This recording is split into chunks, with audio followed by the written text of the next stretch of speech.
ಎಲ್ರಿಗೂ ನಮಸ್ಕಾರ. ಇಂದಿನ ದಿನಾಂಕ ಜನವರಿ 3. ಈ ದಿನದ ಪಂಚಾಂಗ ಶ್ರೀ ವಿಶ್ವಾವಸುನಾಮ ಸಂವತ್ಸರ, ದಕ್ಷಿಣಾಯನ, ಹೇಮಂತ ಋತು, ಪುಷ್ಯಮಾಸ, ಶುಕ್ಲ ಪಕ್ಷ. ಜನವರಿ 3 ಶನಿವಾರ ಇದೆ. ಹುಣ್ಣಿಮೆ ಬೆಳಗಿನ ವೇಳೆ 4 ಗಂಟೆ 11 ನಿಮಿಷದವರೆಗೂ ಇರುತ್ತೆ. ಆ ನಂತರ ಪಾಡ್ಯ ಆರಂಭ ಆಗುತ್ತೆ. ಆರುದ್ರ ನಕ್ಷತ್ರ ಸಂಜೆ 6 ಗಂಟೆ 40 ನಿಮಿಷದವರೆಗೂ ಇರುತ್ತೆ. ಆ ನಂತರ ಪುನರ್ವಸು ನಕ್ಷತ್ರ ಆರಂಭ ಆಗುತ್ತೆ. ಬ್ರಹ್ಮಯೋಗ ಮತ್ತು ಭವಕರಣ. ಈ ದಿನ ಯಾವುದೇ ಒಂದು ಹೊಸ ಕೆಲಸವನ್ನು ಆರಂಭ ಮಾಡೋದಕ್ಕೆ ಒಳ್ಳೆಯ ದಿನ ಅಲ್ಲ. ಆ ಕಾರಣದಿಂದ ಎಚ್ಚರಿಕೆ ವಹಿಸಿ. ಒಂದು ವೇಳೆ ಎಲ್ಲ ಒಂದು ಪ್ರಿಪ್ರೇಷನ್ ಮಾಡ್ಕೊಂಡಿದ್ರೆ ಏನೂ ಮಾಡೋಕ್ಕಾಗಲ್ಲ. ಹೋಗಿ ಯಾವುದಾದ್ರು ಒಂದು ಸುಬ್ರಹ್ಮಣ್ಯ ಸ್ವಾಮಿ ದೇವಸ್ಥಾನದಲ್ಲಿ ಪೂಜೆಯನ್ನು ಮಾಡಿಸಿ ನಿಮ್ಮ ಕೆಲಸವನ್ನು ಆರಂಭಿಸಿ, ಒಳ್ಳೆಯದಾಗುತ್ತೆ. ಆದರೆ ಈಗಾಗಲೇ ಆರಂಭ ಮಾಡಿರೋ ಕೆಲಸ ಕಾರ್ಯಗಳನ್ನು ಮುಂದುವರಿಸಿ. ಅದಕ್ಕೂ ಇದಕ್ಕೂ ಸಂಬಂಧ ಇಲ್ಲ, ಯಾವುದೇ ರೀತಿಯ ತೊಂದರೆ ಕಂಡುಬರಲ್ಲ. ಇನ್ನು ಇಂದಿನ ಸೂರ್ಯೋದಯವನ್ನು ಆಧರಿಸಿ ರಾಹುಕಾಲದ ಬಗ್ಗೆ ಹೇಳಬೇಕು ಅಂದರೆ 9 ಗಂಟೆ 36 ನಿಮಿಷಕ್ಕೆ ಆರಂಭ ಆಗಿ 11 ಗಂಟೆಗೆ ಮುಗಿಯುತ್ತೆ. ರಾಹುಕಾಲದಲ್ಲಿ ಯಾವುದೇ ಒಂದು ಕೆಲಸ ಕಾರ್ಯಗಳನ್ನು ಮಾಡಬಾರ್ದು ಅನ್ನೋ ನಂಬಿಕೆ ಬಂದ್ಬಿಟ್ಟಿದೆ. ಆದರೆ ಈ ದಿನ ಮಾಡದೇ ಇರೋದೇ ಒಳ್ಳೆಯದು, ಖಂಡಿತವಾಗ್ಲೂ. ಅಂದರೆ ಪೂಜೆ ಪುನಸ್ಕಾರಗಳಿಗೆ, ದೇವತಾ ಕಾರ್ಯಗಳಿಗೆ ಯಾವುದೇ ಒಂದು ನಿಷಿದ್ಧ ಇಲ್ಲ. ಆ ನಂತರ ಅತಿ ಮುಖ್ಯವಾದ್ದು ಯಮಗಂಡ ಕಾಲ ಮಧ್ಯಾಹ್ನ 1 ಗಂಟೆ 53 ನಿಮಿಷದಿಂದ 3 ಗಂಟೆ 19 ನಿಮಿಷದವರೆಗೂ ಇದೆ. ಈ ವೇಳೆಯಲ್ಲಿ ಯಾವುದೇ ಕಾರಣಕ್ಕೂ ಮನೆಯಿಂದ ಹೊರಗೆ ಪ್ರಯಾಣ ಮಾಡಬಾರ್ದು. ಎಲ್ಲಾದರೂ ಹೋಗಿದ್ರೆ ವಾಪಸ್ ಬರ್ಬೋದು ಮನೆಗೆ. ಹಾಗೆಯೇ ಹೊಸದಾಗಿ ಔಷಧಿಯನ್ನು ಸೇವಿಸೋದಕ್ಕೆ ಆರಂಭ ಮಾಡಬಾರ್ದು. ಹೊಸದಾಗಿ ವಾಹನವನ್ನು ಕೊಡಬಾರ್ದು. ಇದು ತುಂಬ ಮುಖ್ಯವಾದಂತಹ ವಿಚಾರ. ಎಲ್ರಿಗೂ ಒಳ್ಳೆಯದಾಗಲಿ, ಒಳ್ಳೆಯದಾಗುತ್ತೆ. ಎಲ್ಲಿವರೆಗೂ ನಾವು ಬೇರೆಯವರಿಗೆ ಒಳ್ಳೆಯದನ್ನು ಮಾಡ್ತೀವೋ ಅಥವಾ ಒಳ್ಳೆಯದನ್ನು ಕೋರ್ತೀವೋ ಅಲ್ಲಿವರೆಗೂ ದೇವರು ಯಾವುದೋ ಒಂದು ರೂಪದಲ್ಲಿ ಬಂದು ನಮಗೆ ಸಹಾಯ ಮಾಡ್ತಾನೆ. ಇದೇ ನಿಜವಾದಂತಹ ವಿಚಾರ. ಇನ್ನು ಈ ದಿನದ ರಾಶಿ ಫಲಗಳ ಬಗ್ಗೆ ಸ್ವಲ್ಪ ಗಮನವನ್ನು ಹರಿಸೋಣ. ಮೇಷರಾಶಿಗೆ ಸಂಬಂಧಪಟ್ಟಂತೆ ನಿಮ್ಮ ತಂದೆ ಅಥವಾ ಕುಟುಂಬದ ಹಿರಿಯ ಪುರುಷ ಸದಸ್ಯರ ಜೀವನದಲ್ಲಿ ಸ್ವಲ್ಪ ಕಷ್ಟ ನಷ್ಟಗಳು ಸಂಭವಿಸುತ್ತೆ. ಒಂದು ವೇಳೆ ಅವರೇನಾದರೂ ವ್ಯಾಪಾರ ವ್ಯವಹಾರಗಳಲ್ಲಿ ತನ್ನೇನದಾಗಿದ್ದಲ್ಲಿ ಅವರು ಸ್ವಲ್ಪ ಹಣದ ವಿಚಾರದಲ್ಲಿ ಬೇರೆಯವರಿಂದ ತೊಂದರೆಗೆ ಒಳಗಾಗ್ತಾರೆ. ಪಾಲುಗಾರಿಕೆಯ ವ್ಯಾಪಾರ ವ್ಯವಹಾರ ಇದ್ದಲ್ಲಿ ಸ್ವಲ್ಪ ಎಚ್ಚರಿಕೆಯಿಂದ ಇರಬೇಕು. ಇದರ ಜೊತೆಗೆ ಅವರ ಆರೋಗ್ಯದಲ್ಲಿ ಸಹ ಸ್ವಲ್ಪ ಏರುಪೇರು ಕಂಡುಬರುತ್ತೆ. ಆದ್ದರಿಂದ ಹಿರಿಯರ ಬಗ್ಗೆ ಸ್ವಲ್ಪ ಕಾಳಜಿ ಇರಲಿ. ಇನ್ನು ಒಂದು ವೇಳೆ ನೀವೇನಾದ್ರು ನಿಮ್ಮ ತಂದೆಯ ಜೊತೆಯಲ್ಲಿ ವ್ಯಾಪಾರ ವ್ಯವಹಾರಗಳನ್ನು ಮಾಡ್ತಿದ್ದರೆ ಅಥವಾ ನಿಮ್ಮ ತಂದೆಯವರ ಒಂದು ಉದ್ದಿಮೆಯಲ್ಲಿ ನೌಕರಿ ಮಾಡ್ತಾ ಇದ್ದರೆ ಅನಿವಾರ್ಯವಾದಂತಹ ಕಾರ್ಯದಿಂದ ನಿಮಗೆ ಉಂಟಾಗುವ ಬೇಸರದಿಂದ ಉದ್ಯೋಗವನ್ನು ಬದಲಾಯಿಸುವಂತಹ ತೀರ್ಮಾನಕ್ಕೆ ಬರ್ತೀರಿ. ಅಥವಾ ಬೇರೆ ನೀವೇ ಸ್ವತಂತ್ರವಾಗಿ ವ್ಯಾಪಾರ ವಹಿವಾಟನ್ನು ಮಾಡುವ ಒಂದು ತೀರ್ಮಾನಕ್ಕೆ ಬರ್ತೀರಿ. ಒಟ್ಟಾರೆ ಈ ಕುಟುಂಬದ ವಿಚಾರಕ್ಕೆ ಬಂದಾಗ ಕೆಲವೊಂದು ಅಸಂಬದ್ಧ ಸನ್ನಿವೇಶಗಳು ಎದುರಾಗುತ್ತೆ. ಅದನ್ನು ನೀವು ಎದುರಿಸಲೇಬೇಕಾಗತ್ತೆ. ಅದು ಯಾವುದೇ ತೊಂದರೆ ಉಂಟಾಗಲ್ಲ. ಸ್ವಲ್ಪ ಎಚ್ಚರಿಕೆ ಇದ್ದರೆ ತುಂಬ ಒಳ್ಳೆಯದು ಅಂತ ಹೇಳಬಲ್ಲೆ. ಇನ್ನು ಸಾಮಾಜಿಕ ಕೆಲಸ ಕಾರ್ಯಗಳಲ್ಲಿ ತೊಡಗಿರೋರು, ಒಂದು ವೇಳೆ ರಾಜಕಾರಣಿ ಆಗಿರ್ಬೋದು ಅಥವಾ ಸಾಮಾಜಿಕ ಕಾರ್ಯಕರ್ತರಾಗ್ಬೋದು ಅಥವಾ ಸಂಘ ಸಂಸ್ಥೆಗಳ ನೇತೃತ್ವವನ್ನು ವಹಿಸಿರೋರಾಗಿರ್ಬೋದು, ಇವರು ತಾವು ಮಾಡದ ತಪ್ಪಿಗೆ ಬೆಲೆಯನ್ನು ತರ್ತಾರೆ.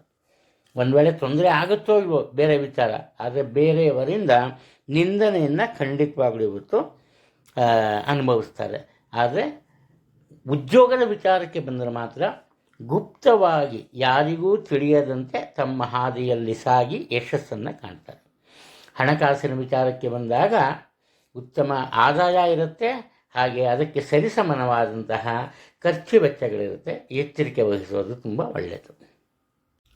ವೃಷಭ ರಾಶಿಯಲ್ಲಿ ಜನಿಸಿರೋರಿಗೆ ಆರಂಭದಿಂದಲೇ ಅವರ ಮನಸ್ಸಿನಲ್ಲಿ ಈ ದಿನ ಯಾವುದೋ ಒಂದು ರೀತಿಯ ತೊಂದರೆ ಉಂಟಾಗತ್ತೆ ಅನ್ನೋ ಭಾವನೆ ಬರ್ತಾನೆ ಇರುತ್ತೆ. ಹಾಗೆ ಆ ಒಂದು ಬುದ್ಧಿ ಅವಶಕ್ತಿ ಅಥವಾ ಸಿಕ್ಸ್ತ್ ಸೆನ್ಸ್ ಅಂತ ಏನು ಹೇಳ್ತೀವಿ ಅದಿರುತ್ತೆ. ಆದರೆ ಅದರ ಬಗ್ಗೆ ಹೆಚ್ಚಿನ ಗಮನವನ್ನು ಕೊಡಲ್ಲ. ಕಾರಣ ಏನಪ್ಪ ಅಂದರೆ ಇವರಲ್ಲಿರೋ ಒಂದು ಅತಿಯಾದ ಆತ್ಮವಿಶ್ವಾಸ ಮತ್ತು ಆತುರದ ಸ್ವಭಾವ, ಹಾಗೆಯೇ ಹಠದ ಸ್ವಭಾವ. ನಾನು ಹೇಳೋದೆಲ್ಲ ಕರೆಕ್ಟಾಗಿರುತ್ತೆ, ನಾನು ಮಾಡೋದೆಲ್ಲ ಕರೆಕ್ಟಾಗಿರುತ್ತೆ, ತೊಂದರೆ ಯಾಕಾಗುತ್ತೆ ಅನ್ನೋ ಒಂದು ತಪ್ಪು ಕಲ್ಪನೆಗೆ ಅಥವಾ ತಪ್ಪು ಭಾವನೆಯನ್ನು ಇವರು ಬೆಳೆಸ್ಕೋತಾರೆ. ಈ ಕಾರಣದಿಂದ ಅತಿ ಮುಖ್ಯವಾಗಿ ತಮ್ಮ ಸ್ವಂತ ಕೆಲಸ ಕಾರ್ಯಗಳಲ್ಲಿ ಹಾಗೆ ವ್ಯಾಪಾರ ವ್ಯವಹಾರಗಳಲ್ಲಿ ಸ್ವಲ್ಪ ಹಣಕಾಸಿನ ವಿಚಾರದಲ್ಲಿ ಹಿನ್ನಡೆಯನ್ನು ಪಡಿತಾರೆ. ಹೆಚ್ಚಿನ ಹಣವನ್ನು ಬಂಡವಾಳವನ್ನಾಗಿ ವಿನಿಯೋಗಿಸ್ತಾರೆ. ಆದರೆ ಅದೇ ಮಟ್ಟದಲ್ಲಿ ಇವರು ಹಣವನ್ನು ಗಳಿಸೋದಕ್ಕೆ ಸಾಧ್ಯ ಆಗಲ್ಲ. ಈ ಕಾರಣದಿಂದ ಇವರ ಮನಸ್ಸಿಗೆ ಒಂದು ರೀತಿಯ ಬೇಸರ ಉಂಟಾಗುತ್ತೆ. ಆದರೆ ವಿಧಿ ಇಲ್ಲದೆ ಹೊಂದಿಕೊಂಡು ಬಾಳುವಂತಹ ವಾತಾವರಣ ಎದುರಾಗುತ್ತೆ. ಯಾವುದೇ ಒಂದು ಕೆಲಸ ಆದರೂ ಕೂಡ ದೃಢವಾದ ಮನಸ್ಸಿನಿಂದ ಮುಂದುವರಿತಾರೆ. ಅದರಲ್ಲೂ ಸ್ತ್ರೀಯರು ಅವರು ಮಾತ್ರ ಯಶಸ್ಸನ್ನು ಗಳಿಸ್ತಾರೆ. ಇವರಿಗೆ ಸಿಗಬೇಕಾದಂತಹ ಗೌರವ ಅಥವಾ ಸ್ಥಾನಮಾನವನ್ನು ಹಠಕ್ಕೆ ಬಿದ್ದು ವಾದ ವಿವಾದದಿಂದ ಕೂಡಿಯಾದರೂ ಸರಿ ಅದನ್ನು ಇವರು ದಕ್ಕಿಸ್ಕೋತಾರೆ. ಅದು ಪಾಲುಗಾರಿಕೆ ವ್ಯಾಪಾರ ಇದ್ದರೆ ಉತ್ತಮ ಆದಾಯ ಬರುತ್ತೆ. ಆದರೆ ಹಣಕಾಸನ್ನು ಬಂಡವಾಳದ ರೂಪದಲ್ಲಿ ತೊಡಗಿಸುವಾಗ ಮಾತ್ರ ಸ್ವಲ್ಪ ಎಚ್ಚರಿಕೆ ಇರಬೇಕು. ಉದ್ಯೋಗ ಸ್ಥಾನದಲ್ಲಿ ಸತತ ಪ್ರಯತ್ನದಿಂದ ಮಾತ್ರ ನಿಮ್ಮ ಕೆಲಸ ಕಾರ್ಯಗಳಲ್ಲಿ ಯಶಸ್ಸನ್ನು ಗಳಿಸೋದಕ್ಕೆ ಸಾಧ್ಯ. ಹಣಕಾಸಿನ ವಿಚಾರಕ್ಕೆ ಬಂದಾಗ ಯಾವುದೇ ತೊಂದರೆ ಇಲ್ಲ. ಆದರೆ ಆದಾಯಕ್ಕೂ ಮೀರಿದ ಖರ್ಚು ವೆಚ್ಚಗಳಿರುತ್ತೆ. ಮಿಥುನ ರಾಶಿಯಲ್ಲಿ ಜನಿಸಿರೋರು ಇವರು ತುಂಬ ಬುದ್ಧಿವಂತರು. ಇವರ ರೀತಿ ನೀತಿಗಳು ಪ್ರತಿಯೊಬ್ಬರನ್ನು ಆಕರ್ಷಿಸುತ್ತೆ. ಯಾಕೆಂದರೆ ಸರಿಯಾದ ಮಾರ್ಗದಲ್ಲಿ ನಡೀತಾರೆ. ಆದರೆ ಒಂದೇ ಒಂದು ತಪ್ಪು ಏನಪ್ಪ ಅಂದರೆ ಯಾವುದೇ ವಿಚಾರದಲ್ಲಿ ದೃಢವಾದ ನಿರ್ಧಾರವನ್ನು ತೆಗೆದುಕೊಳ್ಳಲ್ಲ. ಅಂದರೆ ಇವಾಗಿರೋ ತೆಗೆದುಕೊಂಡ ತೀರ್ಮಾನವನ್ನು ಆ ಕ್ಷಣದಲ್ಲೇ ಬದಲಾಯಿಸುವಂತಹ ಸಾಧ್ಯತೆಗಳು ಹೆಚ್ಚಾಗಿ ಕಂಡುಬರ್ತಿದೆ. ಈ ಕಾರಣದಿಂದ ಅನಾವಶ್ಯಕವಾಗಿ ಉತ್ತಮ ಆದಾಯ ಇದ್ದರೂ ಕೂಡ ಖರ್ಚು ವೆಚ್ಚಗಳ ಮೇಲೆ ಹಿಡಿತವನ್ನು ಸಾಧಿಸೋದಕ್ಕೆ ಸಾಧ್ಯ ಇಲ್ಲ. ಸ್ವಲ್ಪ ಕಷ್ಟದ ಪರಿಸ್ಥಿತಿಯನ್ನು ಇವರು ಎದುರಿಸಬೇಕಾಗುತ್ತೆ. ಈ ಒಂದು ಕಾರಣದಿಂದ ಕುಟುಂಬದಲ್ಲಿ ಸಹ ಇದ್ದ ಒಂದು ಒಗ್ಗಟ್ಟಿಗೆ ಭಂಗ ಬರುತ್ತೆ. ಅಶಾಂತಿ ಮತ್ತು ಅಸಹಕಾರ ಅಲ್ಲಿ ತಲೆದೋರುತ್ತೆ. ಈ ಮುಖ್ಯವಾಗಿ ಇವರ ಉದ್ಯೋಗದ ವಿಚಾರಕ್ಕೆ ಬಂದಾಗ ಇವರಿಗೆ ದೊರೆಯಬೇಕಾದಂತಹ ವಿಶೇಷವಾದಂತಹ ಸಲಕರಣೆಗಳು ಅಥವಾ ಸವಲತ್ತುಗಳು ಸಿಗದೆ ಹೋಗುತ್ತೆ. ಈ ಕಾರಣದಿಂದ ಒಂದು ರೀತಿ ಸಂಕಟಕ್ಕೆ ಒಳಗಾಗ್ತಾರೆ ಇವರು. ಯಾವುದೇ ಕೆಲಸಕ್ಕೆ ಕೈ ಹಾಕಿದರೂ ಕೂಡ ಮನಸ್ಸಿನಲ್ಲಿ ಒಂದು ರೀತಿಯ ಶಾಂತಿ ಇರಲ್ಲ, ನೆಮ್ಮದಿ ಇರಲ್ಲ. ಹಾಗೆಯೇ ಸೂಕ್ತವಾಗದ ಒಂದು ತೀರ್ಮಾನಗಳನ್ನು ಇವರು ತೆಗೆದುಕೊಂಬಲ್ಲ. ದುಡುಕುತನ ಇಲ್ಲ, ಆದರೆ ಅತಿಯಾದ ಆತುರತೆ ಇರುತ್ತೆ. ಈ ಕೆಲಸ ಶುರು ಮಾಡಬೇಕು, ಮುಗಿಸ್ಬಿಡಬೇಕು. ಆದರೆ ಹೇಗೆ ಮಾಡಬೇಕು ಅನ್ನೋ ಯೋಜನೆಯನ್ನು ಇವರು ರೂಪಿಸೋಕ್ಕೆ ಹೋಗಲ್ಲ ಈ ದಿನ. ಅದರಿಂದ ಸ್ವಲ್ಪ ತೊಂದರೆ ಇದೆ. ಇನ್ನು ಇವರ ತಂದೆಯವರ ಕಷ್ಟ ಕಾಲದಲ್ಲಿ ಸಹಾಯ ಮಾಡೋಕ್ಕೆ ಬೇರೆ ಜನರಿರ್ತಾರೆ. ಹಾಗೆ ಇವರಿಗೆ ಸಹ ತಂದೆಯಿಂದ ಸಾಕಷ್ಟು ಸಹಾಯ ಸಿಗುತ್ತೆ. ಹಣಕಾಸಿನ ವಿಚಾರಕ್ಕೆ ಬಂದಾಗ ಉತ್ತಮ ಆದಾಯ ಇರುತ್ತೆ. ನಿಮಗೆ ಅವಶ್ಯಕತೆ ಇದ್ದಷ್ಟು ಹಣವನ್ನು ಸಂಪಾದಿಸಬಲ್ಲರಿ. ಮಾತಿನಿಂದ ಎಲ್ಲರ ಮನವನ್ನು ಗೆಲ್ತೀರಿ. ಉತ್ತಮ ಆರೋಗ್ಯ ಸಹ ನಿಮಗೆ ಕಂಡುಬರುತ್ತೆ. ಕಟಕ ರಾಶಿಯಲ್ಲಿ ಜನಿಸಿರೋರು ಇವರು ಸ್ವಲ್ಪ ಚರ್ಮದ ದೋಷಕ್ಕೆ ಒಳಗಾಗ್ತಾರೆ. ಅದರಲ್ಲೂ ಮುಖ್ಯವಾಗಿ ಹೆಣ್ಣು ಮಕ್ಕಳು. ಚರ್ಮದ ದೋಷ ಅಂದರೆ ಇನ್ನೇನೋ ಅನಾರೋಗ್ಯದ ವಿಚಾರ ಅಲ್ಲ. ಕೈ ಮೇಲೆ ಬಿಸಿ ನೀರು ಬಿಡ್ಬೋದು, ಅಥವಾ ಎಲ್ಲೋ ಹೊರಡಬೇಕು ಅಂತ ಚೆನ್ನಾಗಿ ಮೇಕಪ್ ಮಾಡ್ಕೊಂಡು ರೆಡಿಯಾಗಿರ್ತಾರೆ. ಅಲ್ಲಿ ಆಟೋ ಬುಕ್ ಮಾಡಿಬಿಟ್ಟಿರ್ತಾರೆ, ಅಥವಾ ವೆಹಿಕಲ್ ಯಾವುದು ಕಾರು ಆಗಿರೋ ಬುಕ್ ಮಾಡಿರ್ತಾರೆ, ಬಂದುಬಿಟ್ಟಿರ್ತಾರೆ. ಅವಾಗ ಹೊರಡೋ ಬರದಲ್ಲಿ ಬಟ್ಟೆ ಮೇಲೋ ಕೈ ಮೇಲೋ ಏನೋ ಚೆಲ್ಕೋತಾರೆ. ಅಲ್ಲಿ ಮನೇಲಿರೋ ಆಗಿಲ್ಲ, ಆಚೆ ಕಡೆ ಹೋಗೋ ಆಗಿರಲ್ಲ. ಈ ಥರ ಸ್ವಲ್ಪ ಈ ಮುಖ್ಯವಾಗಿ ಚರ್ಮದ ಆರೋಗ್ಯದ ಬಗ್ಗೆ ಅಥವಾ ಚರ್ಮದ ಸೌಂದರ್ಯದ ಬಗ್ಗೆ ಹೆಚ್ಚಿನ ಗಮನವನ್ನು ತೋರಿಸೋದು ಒಳ್ಳೆಯದು. ಮುಖ್ಯವಾಗಿ ಸ್ತ್ರೀಯರಿಗೆ ದೈಹಿಕ ದೌರ್ಬಲ್ಯತೆ ಉಂಟಾಗುತ್ತೆ. ಇವರದು ಯಾವುದೇ ಒಂದು ತಪ್ಪಿರಲ್ಲ. ತಪ್ಪಿಲ್ಲದ ವಿಚಾರಕ್ಕೆ ಸಹ ಇವರು ಸೋಲನ್ನು ಒಪ್ಕೋಬೇಕಾಗತ್ತೆ. ಇವರು ಕೇವಲ ಸ್ವತಂತ್ರವಾಗಿ ಏಕಾಂಗಿಯಾಗಿ ಮಾಡಬಹುದಾದಂತಹ ಕೆಲಸ ಕಾರ್ಯಗಳನ್ನು ಮಾತ್ರ ಆಯ್ಕೆ ಮಾಡ್ಕೋತಾರೆ. ಯಾವುದೇ ಕಾರಣಕ್ಕೂ 2-3 ಜನ ಸೇರಿ 10 ಜನರ ಮಧ್ಯೆ ಕೂತು ಕೆಲಸವನ್ನು ಮಾಡೋದಕ್ಕೆ ಇಷ್ಟಪಡಲ್ಲ. ಇವರು ಎಷ್ಟೇ ಬುದ್ಧಿವಂತರಾದರೂ, ಎಷ್ಟೇ ಒಂದು ಹೆಚ್ಚಿನ ಈ ಜ್ಞಾನ ಭಂಡಾರವೇ ಇದ್ದರೂ ಕೂಡ ಸಭೆ ಸಮಾರಂಭಗಳಲ್ಲಿ ಮೂಕರಂತೆ ಇರ್ತಾರೆ. ಯಾರೊಂದಿಗೂ ಮಾತನಾಡಲ್ಲ, ತಮ್ಮಲ್ಲಿರುವ ಪ್ರತಿಭೆಯನ್ನು ಸಾದರಪಡಿಸಲ್ಲ. ಅದು ಮಾನಸಿಕವಾಗಿ ಸ್ವಲ್ಪ ಸದೃಢತೆ ಇರಲ್ಲ. ಯಾವುದೋ ಒಂದು ವಿಚಾರಕ್ಕೆ ಚಿಂತೆ ಅನ್ನೋದು ಇದ್ದೇ ಇರುತ್ತೆ. ಇವರಿಗೆ ತಿಳಿಯದಂತಹ ವಿಚಾರಗಳಲ್ಲಿ ಸಹ ಕೈ ಹಾಕ್ತಾರೆ. ಈ ಕಾರಣದಿಂದ ತೊಂದರೆ ಬಂದೇ ಬರುತ್ತೆ. ಆದರೆ ಕ್ರಮೇಣವಾಗಿ ಸ್ವಲ್ಪ ಸಮಯ ಸಂದರ್ಭಕ್ಕೆ ಹೊಂದಿಕೊಂಡು ಹೋಗುವಂತಹ ಮನಸ್ಥಿತಿಗೆ ಬರ್ತಾರೆ. ಹಣಕಾಸಿನ ವಿಚಾರಕ್ಕೆ ಬಂದಾಗ ಆದಾಯದಲ್ಲಿ ಸ್ವಲ್ಪ ಕೊರತೆ ಉಂಟಾಗುತ್ತೆ. ಆದಾಯಕ್ಕಿಂತ ಹೆಚ್ಚಿನ ಖರ್ಚು ವೆಚ್ಚಗಳು ಬರುತ್ತೆ. ಆದ್ದರಿಂದ ಕೂಡಿಟ್ಟ ಹಣವನ್ನು ಖರ್ಚು ಮಾಡಲೇಬೇಕಾಗುತ್ತೆ. ಸಿಂಹ ರಾಶಿಯಲ್ಲಿ ಜನಿಸಿರೋರು ಯಾರಿಗೂ ಗೊತ್ತಿಲ್ಲದಿರ ಇವರೇನು ಮಾಡಿರ್ತಾರೆ, ಕಷ್ಟ ಕಾಲಕ್ಕೆ ಅಂತ ಸ್ವಲ್ಪ ಹಣವನ್ನು ಇಟ್ಟಿರ್ತಾರೆ. ಇದು ಕೇವಲ ಇವರಿಗೆ ಸಂಬಂಧಪಟ್ಟಿದ್ದು ಅಥವಾ ಇವರ ಕುಟುಂಬಕ್ಕೆ, ಅಂದರೆ ಹೆಂಡತಿ ಮಕ್ಕಳು ಗಂಡ ಮಕ್ಕಳಿಗೆ ಸಂಬಂಧಪಟ್ಟಿದ್ದಲ್ಲ. ಕುಟುಂಬದ ಯಾರಿಗೇ ಆದರೂ ಹಣದ ಸಮಸ್ಯೆ ಬಂದಾಗ ಅದನ್ನು ಬಳಸ್ಕೋಬೋದು ಅನ್ನೋ ಒಂದು ಭಾವನೆಯಿಂದ ಕೂಡಿಟ್ಟಿರ್ತಾರೆ. ಇಲ್ಲೇನಾಗುತ್ತೆ, ಅನಿವಾರ್ಯವಾಗಿ ದೂರದ ಸಂಬಂಧಿಯೊಬ್ಬರು ಇವರ ಬಳಿ ಬಂದು ಇವರಲ್ಲಿದ್ದ ಹಣವನ್ನು ಕೆಲ ದಿನಗಳ ಕಾಲಕ್ಕೆ ಅಂತ ತಗೊಂಡು ಹೋಗ್ತಾರೆ. ಆ ನಂತರ ಏನಪ್ಪ ಆಗುತ್ತೆ ಅಂದರೆ, ಅನಿರೀಕ್ಷಿತವಾಗಿ ಇವರ ಖರ್ಚು ವೆಚ್ಚಗಳು ಹೆಚ್ಚಾಗುತ್ತೆ. ಇವರಿಗೆ ಹಣದ ಕೊರತೆ ಉಂಟಾಗುತ್ತೆ. ಆದರೆ ಇವರಟ್ಟಿರೋ ಹಣವನ್ನು ಬೇರೆಯವರು ಕೊಟ್ಟಿರ್ತಾರೆ. ಇಂತಹ ಕೆಲವೊಂದು ಸಂದರ್ಭಗಳನ್ನು ಈ ದಿನ ಇವರು ಎದುರಿಸ್ತಾರೆ. ಆದರೆ ಯಾವುದೇ ವಿಚಾರಕ್ಕೂ ಇವರು ಭಯವನ್ನು ಪಡಲ್ಲ.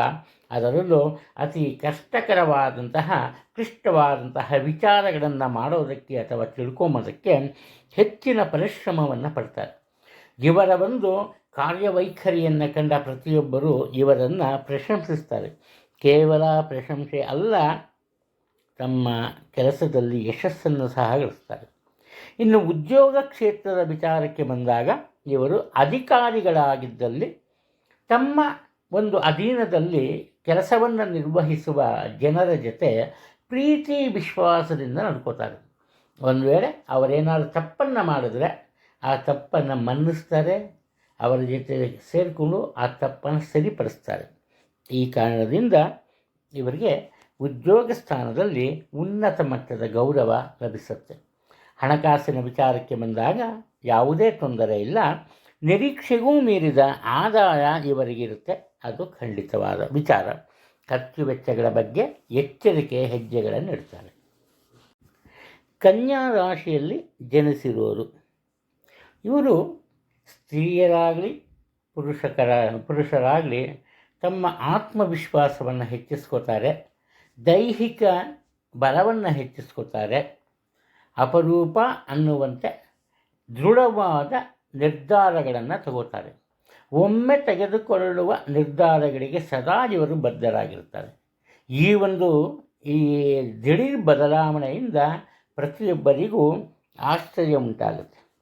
ಇವರ ಧೈರ್ಯದಿಂದ ಕುಟುಂಬದ ಇತರರು ಸಹ ತಮ್ಮ ಕೆಲಸ ಕಾರ್ಯಗಳನ್ನು ಆರಂಭಿಸ್ತಾರೆ. ಕಾರಣ ಏನಪ್ಪ ಅಂದರೆ, ಇವತ್ತಿವರು ಪ್ರತಿಯೊಬ್ಬರಿಗೂ ಸಹ ಸಮಾನವಾದಂತಹ ಅವಕಾಶಗಳನ್ನು ನೀಡ್ತಾರೆ. ಜೀವನದಲ್ಲಿ ಸಮಾನವಾದಂತಹ ಪ್ರೀತಿ ವಿಶ್ವಾಸವನ್ನು ನೀಡ್ತಾರೆ. ಕಷ್ಟ ಬಂದರೆ ಇವರಿಂದ ಸಹಾಯ ಸಿಗುತ್ತೆ ಅನ್ನೋ ನಂಬಿಕೆಯನ್ನು ಎಲ್ಲರಲ್ಲೂ ಇಡ್ತಾರೆ. ಈ ಕಾರಣದಿಂದ ಇವರ ಕಾರಣದಿಂದನೇ ಕುಟುಂಬದಲ್ಲಿ ಶಾಂತಿ, ನೆಮ್ಮದಿ, ಸಂತೋಷ, ಸಂಭ್ರಮ ಎಲ್ಲ ತುಂಬಿರುತ್ತೆ. ಆದರೆ ಮುಖ್ಯವಾದಂತಹ ವಿಚಾರ ಏನಪ್ಪ ಅಂದರೆ, ಇವರು ತಮ್ಮ ಮನಸ್ಸಿನ ಮೇಲೆ ಹತೋಟಿಯನ್ನು ಕಳ್ಕೊತಾರೆ. ಅದೆಷ್ಟೇ ಹತೋಟಿಯನ್ನು ಕಳ್ಕೊಂಡ್ರೂ ಕೂಡ ಅದರಿಂದ ಬೇರೆಯವರಿಗೆ ತೊಂದರೆ ಆಗಲ್ಲ. ಇವರಿಗೆ ಸ್ವಲ್ಪ ತಮ್ಮ ಕೆಲಸ ಕಾರ್ಯದಲ್ಲಿ ತೊಂದರೆ ಉಂಟಾಗಿ ಆಗುತ್ತೆ. ಹಾಗೆಯೇ ದೈಹಿಕ ದೌರ್ಬಲ್ಯತೆ ಇವರನ್ನ ಕಾಡುತ್ತೆ. ಬೇರೆಯವರ ಪ್ರಭಾವ ಇವರ ಮೇಲೆ ಬಿದ್ದರೆ ಅದನ್ನು ಇವರು ಇಷ್ಟಪಡಲ್ಲ. ಆದರೆ ಇವರು ತಮ್ಮ ಪ್ರಭಾವದಲ್ಲಿ ಬೇರೆಯವರ ಕೆಲಸ ಕಾರ್ಯಗಳನ್ನು ಮಾಡ್ತಾರೆ. ಒಟ್ಟಾರೆ ಸಮಾಜದಲ್ಲಿ ಸಹ ಉತ್ತಮ ಒಂದು ನಾಯಕತ್ವ ಗುಣವನ್ನು ಪರಿಚಯಿಸ್ತಾರೆ. ಹಣಕಾಸಿನ ವಿಚಾರಕ್ಕೆ ಬಂದಾಗ ಯಾವುದೇ ಒಂದು ರೀತಿಯ ತೊಂದರೆ ಇರಲ್ಲ, ಉತ್ತಮ ಕೆಲಸಗಳನ್ನು ಮಾಡ್ತಾರೆ. ಖರ್ಚು ವೆಚ್ಚಗಳು ಸಹ ಸ್ವಲ್ಪ ಕಡಿಮೆ ಇರುತ್ತೆ. ಆರೋಗ್ಯದ ಬಗ್ಗೆ ಯೋಚನೆ ಬೇಡ, ಉತ್ತಮ ಆರೋಗ್ಯ ಇರುತ್ತೆ. ತುಲಾ ರಾಶಿಯಲ್ಲಿ ಜನಿಸಿರೋರು ಮುಖ್ಯವಾಗಿ ಉದ್ಯೋಗವನ್ನು ಅನಿಸ್ತಿರೋರಿಗೆ, ಅದರಲ್ಲಿ ಕೆಲವರಿಗೆ ವಿದೇಶದಲ್ಲಿ ಉದ್ಯೋಗವನ್ನು ಮಾಡಬೇಕು ಅನ್ನೋ ಒಂದು ಹಂಬಲ ಇರುತ್ತೆ. ಅಂಥವರಿಗೆ ಒಂದು ಒಳ್ಳೆಯ ಅವಕಾಶ ಸಿಗುತ್ತೆ. ಇಲ್ಲಿ ಮುಖ್ಯವಾದಂತಹ ವಿಚಾರ ಏನಪ್ಪ ಅಂದರೆ, ಆತುರ ಪಡಬಾರ್ದು, ಹಾಗೆ ತುಂಬ ತಡನೂ ಮಾಡಬಾರ್ದು. ಸಮಯಕ್ಕೆ ತಕ್ಕಂತೆ ಒಳ್ಳೆಯ ಒಂದು ತೀರ್ಮಾನವನ್ನು ತಗೊಂಡು ಅಂದರೆ ದೊರೆಯುವ ಅವಕಾಶಗಳನ್ನು ಖಂಡಿತವಾಗಲೂ ಇವರು ತಮ್ಮದಾಗಿಸ್ಕೋಬೋದು. ಅದು ಮುಖ್ಯ. ಬರೀ ಉದ್ಯೋಗದ ವಿಚಾರ ಅಲ್ಲ, ಕೆಲವರಿಗೆ ವಿದೇಶದಲ್ಲಿ ವಿದ್ಯಾಭ್ಯಾಸ ಮುಂದುವರಿಸಬೇಕು ಅನ್ನೋ ಒಂದು ಭಾವನೆ ಅಥವಾ ಆಸೆ ಇರುತ್ತೆ. ಅವರಿಗೆ ಸಹ ಬೇರೆಯವರಿಂದ, ಅಂದರೆ ಆತ್ಮೀಯರಿಂದ ಇರ್ಬೋದು, ಬಂಧು ಬಳಗದವರಿಂದ ಇರ್ಬೋದು, ಒಂದು ಉತ್ತಮ ಸಹಾಯ ಅಥವಾ ಸಹಕಾರ ಸಿಗುತ್ತೆ. ಅವರು ಸಹ ವಿದೇಶದಲ್ಲಿ ವಿದ್ಯಾಭ್ಯಾಸವನ್ನು ಮುಂದುವರಿಸುವ ಸಾಧ್ಯತೆಗಳು ಹೆಚ್ಚಾಗಿ ಕಾಣಿಸ್ತಾ ಇದೆ. ಇಲ್ಲಿ ಮನೆಯಲ್ಲಿ ಇರುವಂತಹ ಒಂದು ಸಾಮರಸ್ಯಕ್ಕೆ ಯಾವುದೇ ಧಕ್ಕೆ ಬರಲ್ಲ. ಇರುವ ಮನೆಯನ್ನು ಉಳಿಸ್ಕೊಂಡು ಬೇರೆ ಮನೆಯನ್ನು ಕೊಡಬೇಕು ಅನ್ನೋ ಒಂದು ಯೋಜನೆಯನ್ನು ಕೈ ಬಿಡ್ತಾರೆ. ಹಾಗೆ ಇರುವ ಮನೆಯನ್ನೇ ಸ್ವಲ್ಪ ವಿಸ್ತರಿಸ್ತಾರೆ, ನೋಡೋದಕ್ಕೆ ಚೆನ್ನಾಗಿರಬೇಕು ಈ ಥರ. ಆದ್ದರಿಂದ ಅನಿರೀಕ್ಷಿತ ಖರ್ಚು ವೆಚ್ಚಗಳಿರುತ್ತೆ. ಇವರ ಒಂದು ಪ್ಲ್ಯಾನ್ ಎಷ್ಟೋ ಇರುತ್ತೆ, ಎಷ್ಟು ದುಡ್ಡು ಖರ್ಚು ಮಾಡಬೇಕು ಅಂತ, ಅದು ಆ ಮಿತಿಯನ್ನು ಮೀರೋಗ್ಬಿಡುತ್ತೆ. ಹೊಸ ವಾಹನವನ್ನು ಕೊಳ್ಳುವಂತಹ ಸಾಧ್ಯತೆಗಳು ಕಂಡುಬರ್ತಿದೆ. ನಿಮ್ಮ ತಾಯಿಯವರಿಗೆ ಅಥವಾ ಕುಟುಂಬದ ಹಿರಿಯ ಮಹಿಳಾ ಸದಸ್ಯರಿಗೆ ಆರೋಗ್ಯದಲ್ಲಿ ಸ್ವಲ್ಪ ಏರುಪೇರು ಕಂಡುಬರುತ್ತೆ. ಅದರ ಬಗ್ಗೆ ಚೂರು ಕಾಳಜಿ ಇರಲಿ. ಹಠದ ಬುದ್ಧಿ ಇರುತ್ತೆ, ಅಂದರೆ ಗೆಲ್ಲಬೇಕು, ಗೆಲ್ಲೋದಕ್ಕೋಸ್ಕರನೇ ಕೆಲಸ ಮಾಡಬೇಕು ಅಂತ. ಆದ್ದರಿಂದ ಎಲ್ಲ ರೀತಿಯಲ್ಲೂ ಅನುಕೂಲತೆ ಇದೆ. ಹಣಕಾಸಿನ ವಿಚಾರದಲ್ಲಿ ಸಹ ಉತ್ತಮ ಆದಾಯ ಇರುತ್ತೆ. ಖರ್ಚು ವೆಚ್ಚಗಳು ನಿಮ್ಮ ಇಷ್ಟದಂತೆ ನಡೆಯುತ್ತೆ, ಆಗಲೇ ಹೇಳಿರೋ ಥರ. ಆದ್ದರಿಂದ ಅದ್ರ ಬಗ್ಗೆ ಗಮನ ಕೊಡೋದು ಒಳ್ಳೆಯದು. ಆರೋಗ್ಯದ ಬಗ್ಗೆ ಯೋಚನೆ ಬೇಡ, ಉತ್ತಮ ಆರೋಗ್ಯ ಇರುತ್ತೆ. ವೃಶ್ಚಿಕ ರಾಶಿಯಲ್ಲಿ ಜನಿಸಿರೋರು ಮುಖ್ಯವಾಗಿ ವಿದ್ಯಾಭ್ಯಾಸದಲ್ಲಿ ಉತ್ತಮ ಒಂದು ಈ ಯಶಸ್ಸನ್ನು ಗಳಿಸ್ತಾರೆ, ಅಂದರೆ ಉತ್ತಮ ಅಂಕಗಳನ್ನು ಗಳಿಸ್ತಾರೆ. ಹಾಗೆ ವಿದೇಶಿ ಭಾಷಾ ವಿಚಾರವನ್ನು ಅರಿತುಕೊಳ್ಳೋ ಅಥವಾ ಕಲಿಯುವ ಆಸಕ್ತಿ ಇದ್ದರೆ ಅದರಲ್ಲೂ ಸಹ ಒಳ್ಳೆಯ ಅವಕಾಶ ಸಿಗುತ್ತೆ, ಯಶಸ್ಸನ್ನು ಗಳಿಸ್ತಾರೆ. ವಿದೇಶದ ಪಠ್ಯಕ್ರಮವನ್ನು ಸಹ ಅನುಸರಿಸುವ ಜನರಿಗೆ ಅಥವಾ ವಿದ್ಯಾರ್ಥಿಗಳಿಗೆ ಉತ್ತಮ ಯಶಸ್ಸು ಸಿಗುತ್ತೆ. ಇವರೆಷ್ಟೇ ಬುದ್ಧಿ ಇದ್ದರೂ ಕೂಡ ತಮ್ಮಲ್ಲಿರುವ ಆ ಒಂದು ಬುದ್ಧಿಯನ್ನು ಸಮಯಕ್ಕೆ ತಕ್ಕಂತೆ ಬಳಸೋದಿಲ್ಲ. ಯಾವುದೋ ಒಂದು ಆತರ, ಯಾರ್ದೋ ಮಾತನ್ನು ಕೇಳೋದು, ಈ ರೀತಿ ಏನು ಮಾಡ್ತಾರೆ, ತಮ್ಮ ತಪ್ಪಿಗೆ ತಾವೇ ಒಂದು ರೀತಿಯ ಈ ಕಷ್ಟಕ್ಕೆ ಒಳಗಾಗ್ತಾರೆ ಅಂತ ಕಂಡುಬರುತ್ತೆ. ಇಲ್ಲಿ ಮತ್ತೊಂದು ವಿಚಾರ, ಎಷ್ಟೇ ಬುದ್ಧಿವಂತಿಕೆ ಇದ್ದರೂ ಆಲ್ರೆಡಿ ಹೇಳಿದಾಗೆ ತಮ್ಮ ಮನಸ್ಸಿನ ಭಾವನೆಯನ್ನು ಬೇರೆಯವರಿಗೆ ಹೇಳ್ಕೊಂಬಲ್ಲ. ಉದ್ಯೋಗ ಕ್ಷೇತ್ರದಲ್ಲಿ ಅಧಿಕವಾದಂತಹ ಕಠಿಣತರ ಸಮಸ್ಯೆಗಳು ಅಥವಾ ಜವಾಬ್ದಾರಿಗಳು ಎದುರಾಗುತ್ತೆ. ವಿಧಿ ಇಲ್ಲದೆ ಅವೆಲ್ಲವನ್ನು ಇವರು ಒಪ್ಕೋಬೇಕಾಗತ್ತೆ. ಹಾಗೆ ನಿಧಾನಗತಿಯಲ್ಲಿ ಉತ್ತಮ ಯಶಸ್ಸನ್ನು ಸಹ ಇವರಲ್ಲಿ ಸಾಧಿಸ್ತಾರೆ.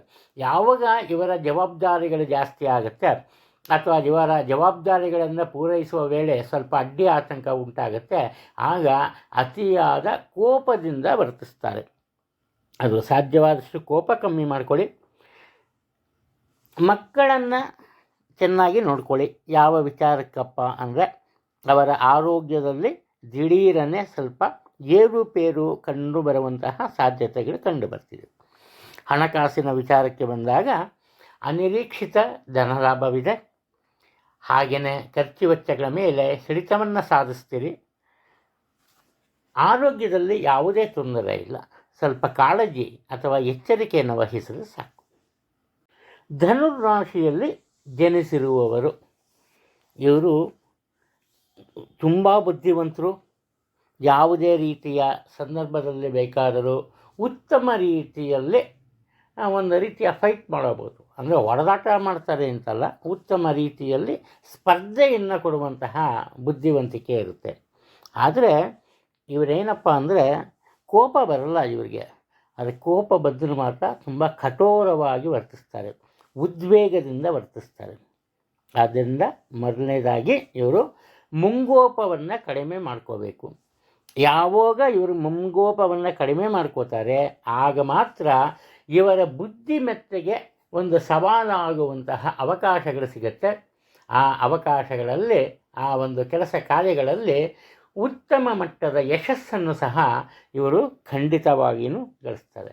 ಈ ಕಾರಣದಿಂದ ನಿಮ್ಮ ನಡತೆಯ ಬಗ್ಗೆ, ಅಂದರೆ ನಡೆ ನುಡಿಯ ಬಗ್ಗೆ ಹೆಚ್ಚಿನ ಗಮನವನ್ನು ವಹಿಸಿ ಆತುರದ ಬುದ್ಧಿ ತೋರಿಸ್ಬೇಡಿ ಯಾವುದೇ ಕಾರಣಕ್ಕೂ. ಮತ್ತೊಂದು ವಿಚಾರ ಏನಪ್ಪ ಅಂದರೆ, ನಿಮ್ಮ ತಾಯಿಯ ಸಂಬಂಧಿಕರು, ಅದರಲ್ಲೂ ಮುಖ್ಯವಾಗಿ ನಿಮ್ಮ ಸೋದರ ಮಾವನಿಗೆ ಸ್ವಲ್ಪ ಆರೋಗ್ಯದಲ್ಲಿ ತೊಂದರೆ ಆಗಬಹುದು, ಅಥವಾ ಹಣಕಾಸಿನ ವಿಚಾರದಲ್ಲಿ ಚೂರು ತೊಂದರೆ ಆಗ್ಬೋದು. ನಿಮ್ಮ ಮನಸ್ಸಿಗೆ ಬೇಸರ ಉಂಟಾಗುವಂತಹ ಕೆಲಸ ಕಾರ್ಯಗಳು ಈ ಉದ್ಯೋಗ ಕ್ಷೇತ್ರದಲ್ಲಿ ನಡೆಯುತ್ತೆ. ಆದ್ದರಿಂದ ನೀವು ಯಾರೊಬ್ಬರ ಜೊತೆ ಮಾತನ್ನು ಸಹ ಆಡೋದಕ್ಕೆ ಇಷ್ಟಪಡಲ್ಲ. ಒಂಟಿಯಾಗಿ ಏಕಾಂಗಿಯಾಗಿ ನಿಮ್ಮ ಕೆಲಸ ಕಾರ್ಯಗಳನ್ನು ನಿರ್ವಹಿಸಿ ಯಶಸ್ಸನ್ನು ಗಳಿಸ್ತೀರಿ. ಸ್ವಲ್ಪ ಸ್ವಾರ್ಥದ ಬುದ್ಧಿ ಇರುತ್ತೆ. ಹಾಗಪ್ಪ ಅಂದರೆ ಮೊದಲು ನಿಮ್ಮ ಕೆಲಸ ಕಾರ್ಯಗಳನ್ನು ಮಾಡಿ ಆನಂತರ ವೇಳೆ ಇದ್ದರೆ ಬೇರೆಯವ್ರಿಗೆ ಸಹಾಯ ಮಾಡೋದು, ಆ ರೀತಿ ಇರುತ್ತೆ. ಹಣಕಾಸಿನ ವಿಚಾರಕ್ಕೆ ಬಂದಾಗ ಉತ್ತಮ ಆದಾಯ ಇರುತ್ತೆ. ಒಂದು ವೇಳೆ ತೊಂದರೆ ಇದ್ದರೂ ಕೂಡ ಹಣಕಾಸಿನ ವಿಚಾರದಲ್ಲಿ ಆತ್ಮೀಯರ ಸಹಾಯ ಸಹಕಾರ ದೊರೆಯುತ್ತೆ. ಆರೋಗ್ಯದಲ್ಲಿ ಯಾವುದೇ ತೊಂದರೆ ಇಲ್ಲ, ಉತ್ತಮ ಆರೋಗ್ಯ ನಿಮ್ಮದಾಗುತ್ತೆ. ಮಕರ ರಾಶಿಯಲ್ಲಿ ಜನಿಸಿರೋರು ಇವರು ವಿಶೇಷವಾದಂತಹ ಕೆಲಸ ಕಾರ್ಯಗಳನ್ನು ಅಥವಾ ಅನಿರೀಕ್ಷಿತವಾಗಿ ಎದುರಾಗುವಂತಹ ಸಮಸ್ಯೆಗಳನ್ನು ಸುಲಭವಾಗಿ ಬಗೆಹರಿಸ್ತಾರೆ. ಸುಲಭವಾಗಿ ಅಂತಹ ಕೆಲಸ ಕಾರ್ಯಗಳನ್ನು ಏಕಾಂಗಿಯಾಗಿ ಮನಸ್ಸಿಟ್ಟು ಮುಂದುವರಿಸ್ತಾರೆ, ಅದನ್ನು ಪೂರೈಸ್ತಾರೆ. ಅದರಿಂದ ಪ್ರತಿಯೊಬ್ಬರ ಪ್ರೀತಿ, ವಿಶ್ವಾಸ, ನಂಬಿಕೆಯನ್ನು ಗಳಿಸ್ತಾರೆ.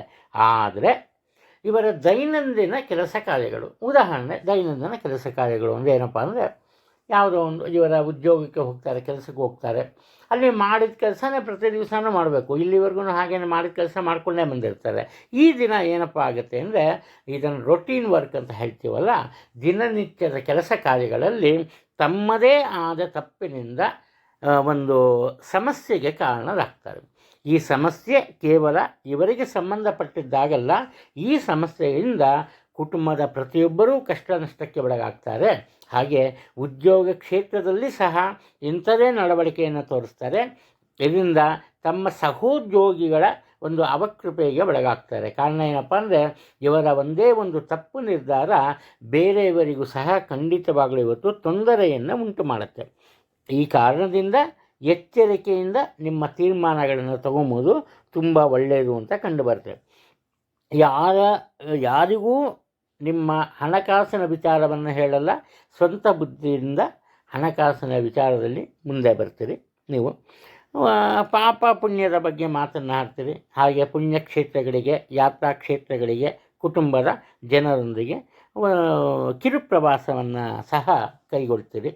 ಇನ್ನು ಹಣಕಾಸಿನ ವಿಚಾರಕ್ಕೆ ಬಂದಾಗ ಯಾವುದೇ ತೊಂದರೆ ಇಲ್ಲ, ನಿಮ್ಮ ನಿರೀಕ್ಷೆಗೂ ಮೀರಿದ ಆದಾಯ ನಿಮಗಿರುತ್ತೆ. ಆದರೆ ಆರೋಗ್ಯದ ಬಗ್ಗೆ ಮಾತ್ರ ಎಚ್ಚರಿಕೆ ಇರಲಿ. ಅದರಲ್ಲೂ ಉಸಿರಿಗೆ ಸಂಬಂಧಪಟ್ಟಂತಹ ದೋಷ ಇದ್ದವರು ಎಚ್ಚರಿಕೆಯಿಂದ ಇರಲೇಬೇಕು, ಮರಿಬೇಡಿ. ಕುಂಭರಾಶಿಯಲ್ಲಿ ಜನಿಸಿರೋರು ಇವರಿಗೆ ಯಾವುದೋ ಒಂದು ರೀತಿಯ ತಳಮಳ ಇರುತ್ತೆ. ಯಾವ ವಿಚಾರದಲ್ಲಪ್ಪ ಅಂದರೆ, ಆರೋಗ್ಯದ ವಿಚಾರದಲ್ಲಿ ಏನೋ ಆಗೋಗಿದೆ ಅಥವಾ ಏನೋ ಆಗತ್ತೆ ಅನ್ನೋ ಒಂದು ಭಯ ಸಹ ಇವರನ್ನು ಕಾಡುತ್ತೆ. ಆದರೆ ಏನೂ ತೊಂದರೆ ಇಲ್ಲ, ಉದರ ಸಂಬಂಧಿತ ತೊಂದರೆ ಇರುತ್ತೆ. ಉದರ ಸಂಬಂಧಿತ ತೊಂದರೆ ಅಂದರೆ ಆಮಶಂಕೆ ಬೇಕಾದ್ರೂ ಆಗ್ಬೋದು, ಅಜೀರ್ಣ ಬೇಕಾದ್ರೂ ಆಗ್ಬೋದು, ಅಥವಾ ಜೀರ್ಣವಾಗದೇ ಇರೋ ಕಾರಣ ಹೊಟ್ಟೆ ನೋವು ಬರ್ಬೋದು. ಈ ಥರ ದೊಡ್ಡ ಮಟ್ಟದಲ್ಲಿ ಯಾವುದೇ ತೊಂದರೆ ಉಂಟಾಗಲ್ಲ, ಎಚ್ಚರಿಕೆ ಇರಲಿ. ನಿಮಗೆ ದೊಡ್ಡ ಮಟ್ಟದ ತೊಂದರೆ ಅಂತ ಕಂಡ್ರೆ ಖಂಡಿತವಾಗ್ಲೂ ಒಳ್ಳೆಯ ಡಾಕ್ಟ್ರನ್ನ ಮೀಟ್ ಮಾಡೋದು ತುಂಬ ಒಳ್ಳೆಯದು. ಅದು ಮುಖ್ಯವಾದಂತಹ ವಿಚಾರ.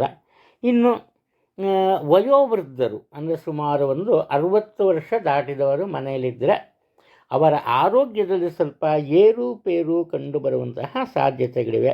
ಅದರಲ್ಲಿ ಎಚ್ಚರಿಕೆ ತೋರಿಸೋದು ಒಳ್ಳೆಯದು.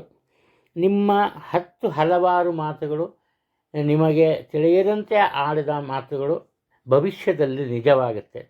ಆದ್ದರಿಂದ ಸಾಧ್ಯವಾದಷ್ಟು ನಿಮ್ಮ ಮಾತಿನ ಮೇಲೆ ಒಂದು ಹತೋಟಿಯನ್ನು ಸಾಧಿಸೋದು ಒಳ್ಳೆಯದು. ಕಾರಣ ಏನಪ್ಪ ಅಂದರೆ, ನೀವೇನಾದ್ರು ಕೆಟ್ಟದಾಗಿ ಹೇಳಿ ಆ ಕೆಟ್ಟದವ್ರಿಗೆ ಆಗಿಬಿಟ್ರೆ ಅವರ ಒಂದು ವಿರೋಧವನ್ನು ಎದುರಿಸಬೇಕಾಗತ್ತೆ. ಕಾನೂನಿನ ವಿಚಾರದಲ್ಲಿ ಸಹ ನೀವು ತೊಂದರೆಗೆ ಒಳಗಾಗುವ ಸಂಭವ ಇದೆ ಅಂತ ಇವತ್ತು ಕಂಡು ಬರ್ತಿದೆ. ಆದ್ದರಿಂದ ಮಾತನಾಡಿ, ಮಾತಿನ ಮೇಲೆ ಒಂದು ಗ್ರಿಪ್ ಇರಲಿ, ಹತೋಟಿ ಇರಲಿ, ಅದು ಮುಖ್ಯವಾದಂತಹ ವಿಚಾರ. ಹಣಕಾಸಿನ ವಿಚಾರವನ್ನು ತಗೊಂಡಾಗ ಉತ್ತಮ ಸ್ಥಿರತೆ ಕಂಡು ಬರುತ್ತೆ, ತೊಂದರೆ ಇಲ್ಲ. ಮಕ್ಕಳ ವಿಚಾರಕ್ಕೆ ತಗೊಂಡಾಗ ಅಥವಾ ವಿದ್ಯಾರ್ಥಿಗಳ ವಿಚಾರಕ್ಕೆ ತಗೊಂಡಾಗ ನಿಮ್ಮ ಮನಸ್ಸಿನ ಆಸೆಯನ್ನು ಅವರು ಪೂರೈಸೋದ್ರಲ್ಲಿ ಯಶಸ್ಸನ್ನು ಕಾಣ್ತಾರೆ. ಮೀನರಾಶಿಯಲ್ಲಿ ಜನಿಸಿರೋರು, ನಿಮ್ಮ ಒಂದು ಜೀವನದಲ್ಲಿ ಹೊಸ ರೀತಿಯ ಬದಲಾವಣೆಗಳು ಉಂಟಾಗುತ್ತೆ. ಹಾಗೆಯೇ ನೀವೇ ಸ್ವತಂತ್ರವಾಗಿ ಸ್ವಂತ ಅಭಿಪ್ರಾಯದಿಂದ ದೊಡ್ಡ ಮಟ್ಟದ ಕೆಲವೊಂದು ಜವಾಬ್ದಾರಿಗಳನ್ನು ಒಪ್ಕೊಂಡಿರ್ತೀರಿ. ಆ ಜವಾಬ್ದಾರಿಗಳನ್ನು ನೀವು ಸರಿಯಾದ ಹಾದಿಯಲ್ಲಿ ಮುಂದುವರಿಸ್ಕೊಂಡು ಹೋಗ್ತೀರಿ. ಯಾವುದೇ ಒಂದು ತೊಂದರೆ ಇಲ್ಲ, ಯಶಸ್ಸು ಅನ್ನೋದು ಖಂಡಿತವಾಗ್ಲೂ ನಿಮಗೆ ಸಿಗುತ್ತೆ. ಆದರೆ ಏನಪ್ಪ ಮಾಡ್ತೀರಿ ಅಂದರೆ, ಮನದಲ್ಲಿ ಯಾವುದೋ ಒಂದು ರೀತಿಯ ಆತಂಕ ಶುರುವಾಗುತ್ತೆ. ಈ ಆತಂಕದಿಂದ ಬೇರೆಯವರ ಮಾತನ್ನು ಪುರಸ್ಕರಿಸ್ತೀರಿ. ಅಂದರೆ ಯಾರೋ ಏನೋ ಹೇಳ್ತಾರೆ, ಅವ್ರು ಹೇಳಿದಾಗ ಏನಾಗುತ್ತೆ, ಆ ಮಾತನ್ನ ಒಪ್ಕೊಬಿಡ್ತೀರಿ. ಈ ಕಾರಣದಿಂದ ನಿಮ್ಮ ಕೆಲಸ ಕಾರ್ಯಗಳಿಗೆ ಸ್ವಲ್ಪ ಅಡ್ಡಿ ಅಥವಾ ಆತಂಕಗಳು ಎದುರಾಗುತ್ತೆ. ಸ್ವಲ್ಪ ಎಚ್ಚರಿಕೆಯಿಂದ ಮುಂದುವರಿಯಿರಿ, ಯಾವುದೇ ಒಂದು ತೊಂದರೆ ಕಂಡು ಬರಲ್ಲ. ಇಲ್ಲಿ ದೇವತಾ ಕಾರ್ಯಗಳನ್ನು, ಮಂಗಳ ಕಾರ್ಯಗಳನ್ನು ಅಥವಾ ಧಾರ್ಮಿಕ ವಿಧಿವಿಧಾನಗಳನ್ನು ಕುಟುಂಬದಲ್ಲಿ ನೀವೇ ನಿಮ್ಮ ನೇತೃತ್ವದಲ್ಲಿ ಪೂರ್ಣಗೊಳಿಸ್ತೀರಿ. ಇದರಿಂದ ಪ್ರತಿಯೊಬ್ಬರ ಮನಸ್ಸನ್ನು ಅಥವಾ ಗಮನವನ್ನು ಸೆಳೀತೀರಿ. ಅದರಲ್ಲಿ ಯಾವುದೇ ಒಂದು ತೊಂದರೆ ಇಲ್ಲ. ಧಾರ್ಮಿಕ ಕ್ಷೇತ್ರಕ್ಕೆ ಎಲ್ಲರೊಂದಿಗೆ ಭೇಟಿಯನ್ನು ನೋಡ್ತೀರಿ. ಅಲ್ಲಿ ವಿಶೇಷವಾದಂತಹ ಸೇವೆಯನ್ನು ಮಾಡುವಂತಹ ಸಾಧ್ಯತೆಗಳು ಕಂಡು ಬರ್ತಿದೆ. ನಿಮ್ಮ ಮನಸ್ಸಿನಲ್ಲಿ ಯಾವುದೇ ಯೋಚನೆಗಳಿರಲಿ, ಅದರ ಬಗ್ಗೆ ಬೇರೆ ಯಾರಿಗೂ ತಿಳಿಸಲ್ಲ. ನಿಮ್ಮ ಮನಸ್ಸು ಎಂಥದ್ದಪ್ಪ ಅಂದರೆ, ಒಳ್ಳೆಯದನ್ನು ಎಲ್ಲರಲ್ಲೂ ಹಂಚ್ಕೋತೀರಿ. ತೊಂದರೆ ಇದ್ದರೆ, ಸಮಸ್ಯೆಗಳಿದ್ದರೆ ಅದನ್ನು ನೀವೇ ಮನಸ್ಸಲ್ಲೇ ಇಟ್ಕೊಂಡು ಅದಕ್ಕೆ ಸೂಕ್ತ ಪರಿಹಾರವನ್ನು ಕಂಡುಹಿಡಿಕೋವರಲ್ಲಿ ಯಶಸ್ಸನ್ನು ಕಾಣ್ತೀರಿ. ಇನ್ನು ವಯಸ್ಸಿನ ಅಂತರವಿಲ್ಲ, ಪ್ರತಿಯೊಬ್ಬರಿಗೂ ನಾಯಕತ್ವದ ಗುಣ ಇರುತ್ತೆ. ಅದನ್ನು ಬಳಸಿಕೊಳ್ಳೋದರಲ್ಲಿ ಯಶಸ್ಸನ್ನು ಸಹ ಕಾಣ್ತೀರಿ. ಹಣಕಾಸಿನ ತೊಂದರೆ ಇಲ್ಲ, ಉತ್ತಮ ಆರೋಗ್ಯ ಇದೆ.